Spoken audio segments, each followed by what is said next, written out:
అరుదైన గుండె చికిత్సను విజయవంతంగా పూర్తి చేశారు మెడికవర్ హాస్పిటల్స్ వైద్యులు.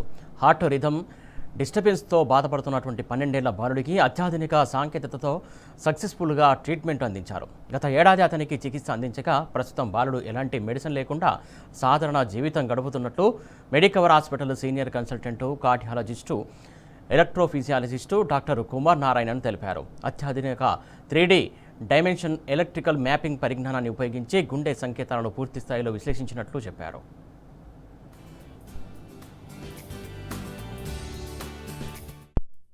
సర్క్యులర్ సర్క్యూట్ అబ్నార్మల్ సర్క్యూట్ లాగా ఉన్నింది హార్ట్ లోపల.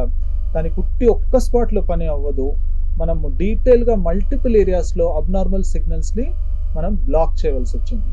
అలాంటి మన డీటెయిల్గా ఒక 2 hours ప్రొసీజర్స్ కేర్ఫుల్గా అనలైజ్ చేసే తర్వాత ఈ అబ్నార్మల్ రిథమ్ ఫైనలీ సబ్సైడ్ అయింది, తగ్గింది.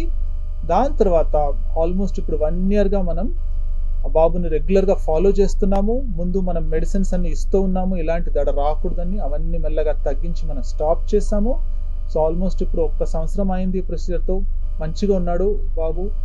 ఎవరికైనా ఇట్లా హార్ట్లో ఫాస్ట్గా వేగంగా దడ వస్తుంది అంటే మనం అనుకుంటాం జస్ట్ టెన్షన్ వల్ల వస్తుంది. ఎస్పెషల్లీ చిన్నపిల్లలు చెప్తే అరే నీకేంటిది, జస్ట్ ఏమైనా టెన్షన్ పడుతున్నావా, ఎగ్జామ్ గురించి టెన్షన్ పడుతున్నావా అలాంటి మనం చెప్తాము.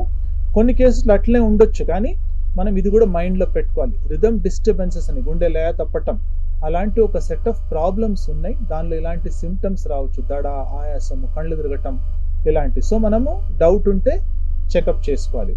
రెండోది, ఇప్పటికి మనం ఉన్న అడ్వాన్స్ టెక్నాలజీస్, ఎస్పెషలీ హార్ట్ లోపల మనకు 3 dimensional మ్యాపింగ్, ఇవన్నీ కొత్త టెక్నాలజీస్ వచ్చినాయి. దాంతోపాటు మనకు చాలా ఇలాంటి rhythm disturbance complete curative solutions కూడా మనకు కంప్లీట్గా క్లియర్ చేసేలాగా కూడా పాసిబుల్ ఉంటుంది. ఇలాంటి కంప్లీట్గా మెడిసిన్స్ ఆపేసి నార్మల్ లైఫ్కి మరి వెళ్ళటం, అన్ని యాక్టివిటీస్